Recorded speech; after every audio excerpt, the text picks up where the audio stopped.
Ora, emissão de quarta-feira, cá estamos nós para mais 2 dedos de conversa com as enfermeiras Susaltina Rodrigues e Catarina Saraiva Marinho nesta manhã de quarta-feira. Estamos em cadeia com a Rádio Cultura de Ceia, a trabalhar na frequência de 93.6, aqui RCI 105.5, 104.8 e para todo mundo em rci.pt.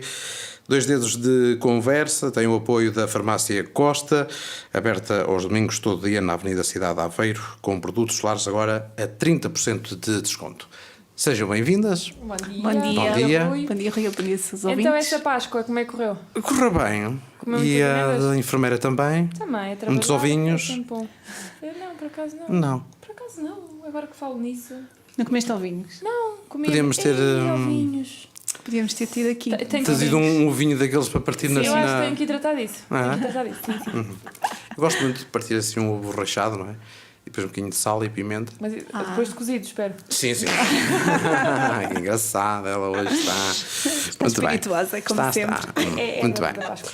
Então hoje vamos falar de engasgamento, Ora, porque a pedido de vários ouvintes pediram-nos então para falar de engasgamento e também quando estão sozinhos em casa para não entrar em stress. Vamos lá saber e vamos começar com a enfermeira Catarina então sobre este tema.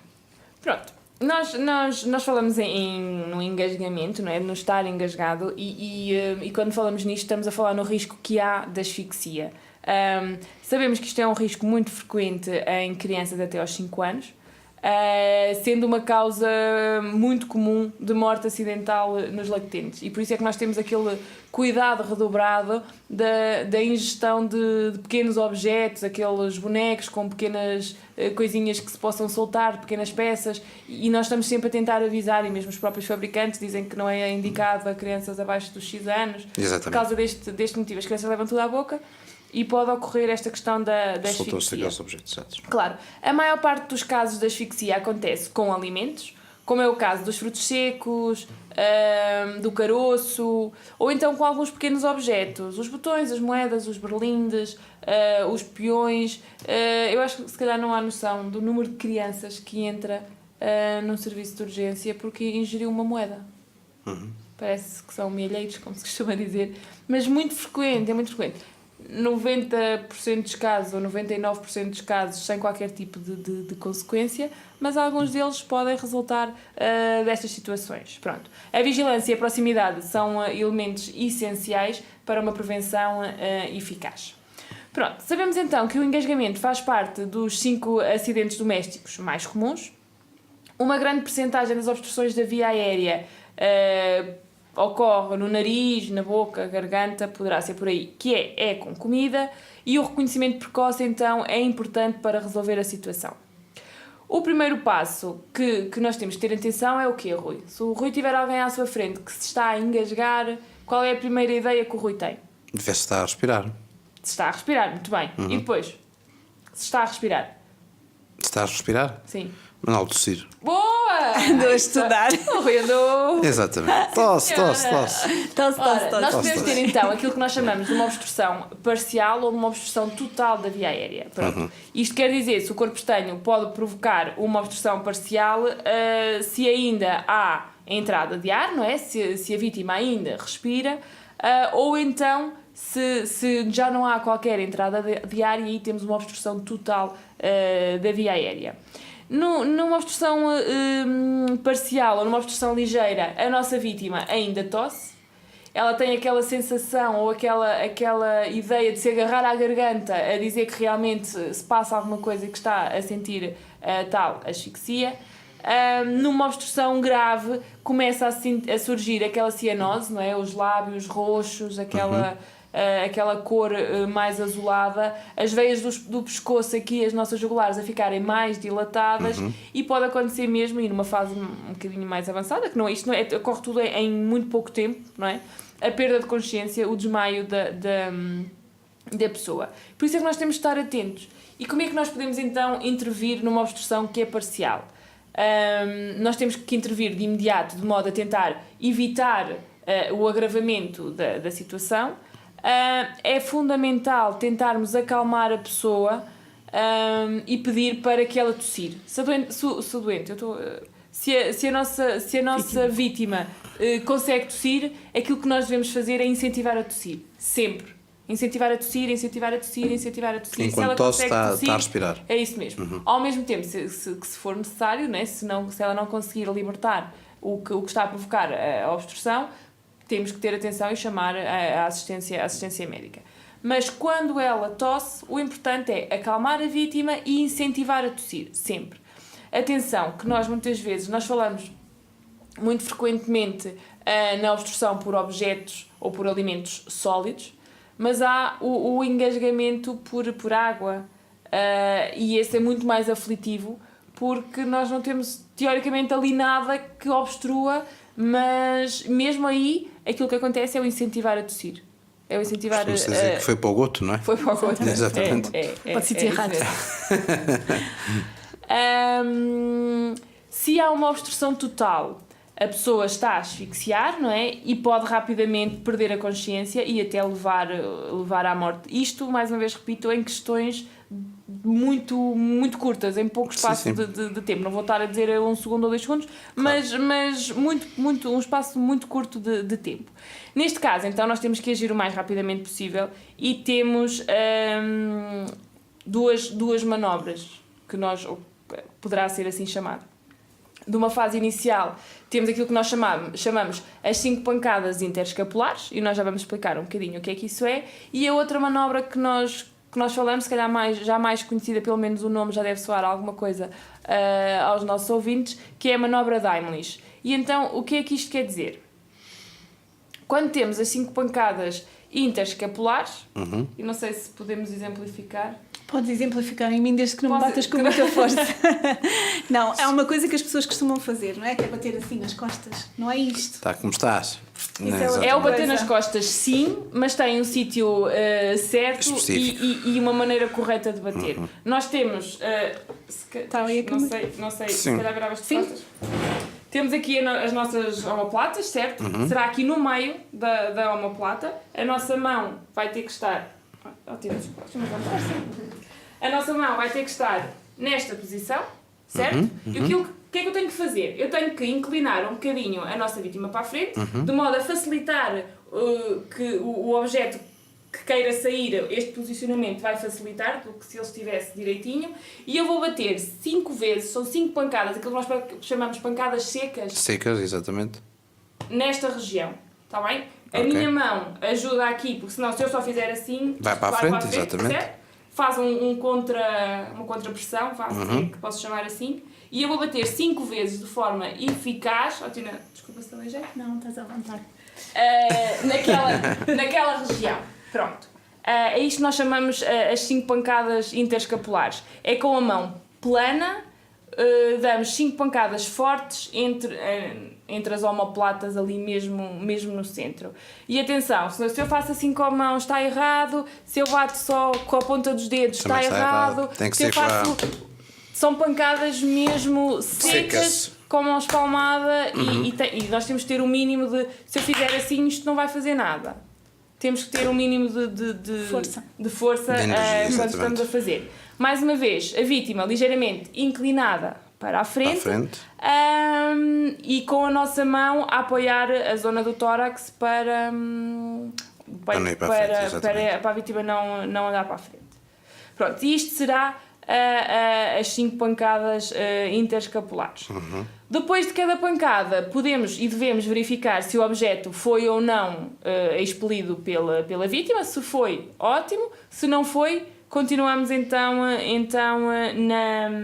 nas nossas pancadas até chegar ao número 5. O que é que acontece? Imagino que na segunda a vítima não expele o objeto, mas que começa a já introduzir algum ar, a conseguir entrar algum ar, e ela começa a tossir. Vamos incentivar a vítima a tossir. A tossir. Tá bem? Sempre que a vítima tosse é para incentivar a tossir. Muito bem. A outra manobra que nós temos é a manobra de Heimlich. Se as 5 pancadas interescapulares então forem ineficazes, devemos fazer as compressões abdominais de acordo com então a manobra de Heimlich. Mais uma vez, nós ficamos por detrás da vítima, colocamos o braço debaixo... Podes fazer se quiseres, mas explica primeiro se calhar. Pronto, colocamos os braços debaixo dos braços da vítima, cada um em seu lado, em redor do abdômen. Um dos nossos punhos, eu se calhar falo ao mesmo tempo que exemplifico, que é mais fácil, mas queres levantar-se? Posso. Desculpa, eu não sei se nós estamos a conseguir. Sim, começa a ver. Eu fico atrás, certo? Com as minhas duas mãos em volta do abdômen da nossa vítima. Tenho esta mão, que é a minha mão dominante, que neste caso é a direita, que eu vou fechar em punho e vou colocar aqui no nosso externo. Exatamente, chamado osso. Dois dedos abaixo, eu não quero fazer pressão em cima do osso, que é para não partir. É um bocadinho, 2 dedos abaixo, um dedo abaixo, por aí. Com esta mão eu vou fazer pressão na minha outra mão e o meu movimento vai ser para dentro e para cima. Exatamente. Eu vou fazer este movimento assim, para dentro e para cima. Certo? Isto para não aleijar, porque convém. Não deitou o almoço. Exatamente. O pequeno almoço todo fora. Para dentro e para cima, é este o meu movimento. Pronto. Em princípio... Só avisar aos nossos ouvintes que o som fica mais baixo, mas depois podem ver em vídeo. Sim. Pois nós saímos dos microfones. Exatamente. Em princípio, esta manobra ou tem um resultado eficaz grande. Mais uma vez, a vítima poderá estar ligeiramente inclinada, mas lá está. Mesmo assim, há situações que não conseguimos reverter nem com uma situação nem com outra. O importante é realmente agir o mais rapidamente possível. Sim. Pronto, agora passo para a enfermeira latina, que acho que já falei demais. Não, já usaste demais. Já usou demais, exatamente. Já abusou de mim hoje. Já. Na vítima grávida ou muito obesa, não é? Porque nós estamos a falar de crianças, mas também podemos falar de grávidos, já que estamos a falar de uma situação que acontece. E eu chamo a atenção para isto porque, assim, ainda não há muitos anos que eu me lembro de um jovem morrer asfixiado numa discoteca ou numa coisa, num bar qualquer. Que se calhar se todas as pessoas tivessem esta noção de como é que se faz, era evitável, porque é uma situação que se consegue fazer facilmente. E se virem o vídeo e se perceberam o que a Catarina disse, é algo que se faz fácil, não é preciso andarmos com muitas manobras, é algo que se faz rapidamente e se calhar salva vidas. E se todos tivéssemos formação nessa área, nem que fosse só uma pequena... saber como é que se faz é o suficiente para salvar algumas vidas. Nas grávidas ou nas pessoas muito obesas, as compressões abdominais são substituídas pelas compressões torácicas e são alternadas também, como a Catarina disse, pelas pancadas interescapulares. E também são em grupos de 5. Colocamos-nos na mesma atrás da vítima, passamos os braços na mesma por baixo das axilas da vítima e colocamos uma mão sobre o centro do tórax e a outra mão por cima da primeira, mais na barriga. Não tanto cá em cima, mais abaixo também. E depois fazemos então as 5 compressões. Na vez de ser na região do externo, no meio do externo, mais abaixo. Por causa de não fazermos, não aleijarmos no caso do bebê, e no obeso nós não conseguimos de alguma forma perceber onde é que fica o apêndice xifoide por eles serem tão fortes. Não é? Tão fortes, exatamente. E fazemos então as 5 compressões. Se a vítima perde a consciência e se nós não conseguimos de outra forma, temos que fazer a reanimação cardiopulmonar, mas para isso já é preciso saber outras técnicas e saber outras manobras que não conseguimos explicar aqui na rádio, tem que ser visíveis. Pronto. Outra coisa é quando nós estamos sozinhos, que foi outra das perguntas que fez. Exatamente. E sabe? É assim, eu tenho uma ideia de como é que sozinho, se me engasgar, eu consigo tentar pelo menos tirar o alimento da garganta, que é junto a uma cadeira, dobrar, não é? Será fazer isto mais ou menos assim. Olha, não preciso de fazer. Espeto. Não é do braço, é cair mesmo em cima da cadeira. Eu não caí só porque senão caí no Exatamente. microfone. É de estudar mesmo. Então, se estivermos sozinhos, uma das coisas, e como a Catarina disse, o importante é não entrar em pânico, que é terrível, porque eu já me engasguei e sei como é que isso é difícil. Também eu.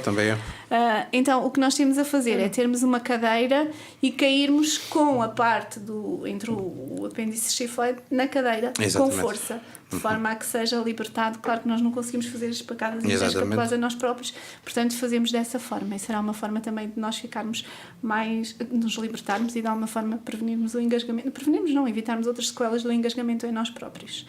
Se a vítima for uma criança, as ações a serem desenvolvidas diferem dependendo da criança, se tem menos ou mais que 1 ano. Se ela tem menos que 1 ano e é um bebê, nós podemos colocá-lo no nosso antebraço, Exatamente. sim, de cabeça para baixo, sem fazer pressão, segurar as bochechas e dar as 5 pancadas interescapulares na mesma, de baixo para cima, damos as 5 pancadas. Se elas não funcionarem, viramos ao contrário e fazemos tipo uma manobra da Heimlich ao contrário, que é então fazer as compressões na mesma zona, só que com a cabeça virada para cima. Exato. E desta forma as crianças libertarão ou não o corpo estranho. Muita atenção às crianças, porque se as crianças tiverem algo preso na boca, só se nós conseguirmos mesmo visualizar e virmos que está superficial é que nós devemos tentar tirá-lo. De outra forma, nós vamos, se estiver lá preso em baixo, nós vamos, é preferível fazer isto do que tentar tirar o objeto, porque vamos de alguma forma danificar as estruturas que estão aqui e podemos provocar um edema da glote e fazer mais mal do que bem a estas crianças. Bem? Então eu penso que ficaram mais ou menos... Sim, claro. Acho que ficou perceptível. Só queríamos falar um bocadinho na prevenção.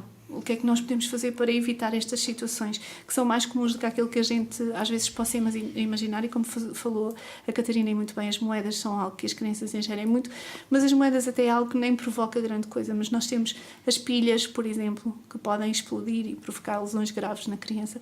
Precisamos estar atentos a estas situações.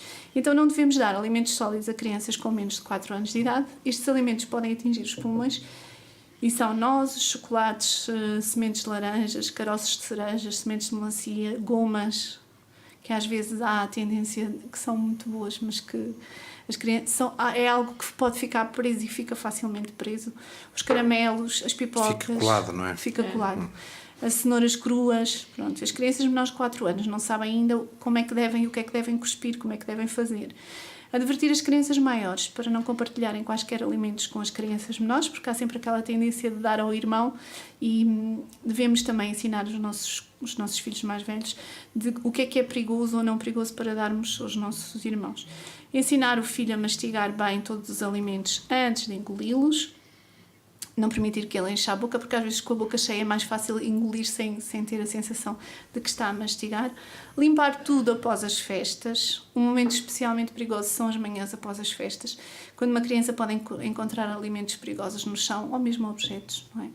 Advertir o seu filho para não mastigar nem chupar balões. Os balões... as peças de balões ficam coladas e depois é muito difícil conseguirmos retirá-las, e elas são as principais causas de morte por asfixia como consequência de objetos não alimentares. A maior parte dos incidentes ocorre quando uma criança inala repentinamente um pedaço de balão que estava a mastigar. Não dê brinquedos com peças muito pequenas ou desmontáveis, porque rapidamente as crianças têm a tendência, que nós já falámos aqui, de meter tudo à boca e vai logo para a boca e pode provocar então um engasgamento. Verificar periodicamente as proximidades do nosso filho para ver se há objetos com os quais ele se possa asfixiar, e qualquer coisa com diâmetro inferior a 3,2 cm é perigoso para a criança. Descartar cuidadosamente as pilhas ou as baterias menores que um botão, descartá-las no local correto. Lembrar ao nosso filho que para não correr nem brincar com objetos na boca, porque às vezes acontece, eles vão a correr e caem. Claro, não há tempo para mastigar, porque eles ficam logo ali. Amassar ou desfiar as fibras dos alimentos antes de oferecê-los às crianças. As crianças devem comer sentadas à mesa, porque às vezes também há o perigo de andarem a correr e a comer ao mesmo tempo e poder na mesma engasgar-se. E nunca devemos deixar uma criança, um bebê que mama sozinha com o biberon, para mamar sozinho com o biberon na cama. Isso é uma das coisas que muitas das vezes os pais fazem e que deve ser evitado. Claro, porque nós sim, não estamos lá, não vemos e a qualquer momento se pode engasgar. Evitar que a criança brinque também com sacos de plástico e pode provocar asfixia, não engasgamento, mas asfixia. No caso de crianças com menos de 3 anos, os objetos devem então, como eu disse, já ter um diâmetro superior a 32 mm, e objetos esféricos deverão ter um diâmetro superior a 45 mm. Isto são algumas indicações que que nos são dadas até pela Associação Portuguesa de Saúde Infantil, que tem estas recomendações, onde nós também fomos buscar estas recomendações.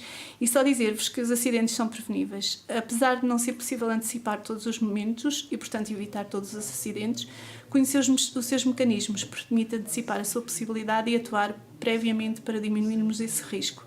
Se o fizermos constantemente, conseguiremos controlar este drama e fazer com que as nossas crianças vivam mais e melhor por muitos anos, sem terem de carregar as sequelas e incapacidades que lhe possam ficar para uma vida futura. Dizer que também, nós não falámos aqui, mas quando uma criança tem suspeita de ter ingerido alguma coisa, facilmente é visualizável, só que temos que terem atenção, fazemos um raio-x e vemos, mas há peças, as de plástico, que nós não conseguimos visualizar no raio-x. E é preciso que os pais também estejam atentos aos sinais de engasgamento, para que eles, porque às vezes eles não sabem a certeza. Se uma criança, por exemplo, engoliu uma tampa de uma garrafa, que pode ser altamente... Claro. Uma tampa de uma garrafa é de plástico e não é visível ao raio-x. E nós ficamos na dúvida. Por isso temos que vigiar essa criança e muitas das vezes ela tem que ficar connosco na dúvida, mesmo que não tenha ingerido. Muito bem. Tá. Sim, senhor, falámos sobre engasgamento, um dos temas que foram pedidos por vários ouvintes. Não sei se têm mais alguma coisa a dizer. Acho que não. Está visualizado e ficará em vídeo para futuramente também os nossos ouvintes acompanharem o que fizeram as enfermeiras. Só esperemos que tenha sido perceptível, porque aqui com estas manobras às vezes... Em vídeo, claro que sim, que foi perceptível. Muito obrigado às duas por estarem nesta emissão de Dois Dedos de Conversa. Nós voltaremos para a próxima quarta-feira. Bom dia. Obrigada, Bom dia. Bom dia a todos.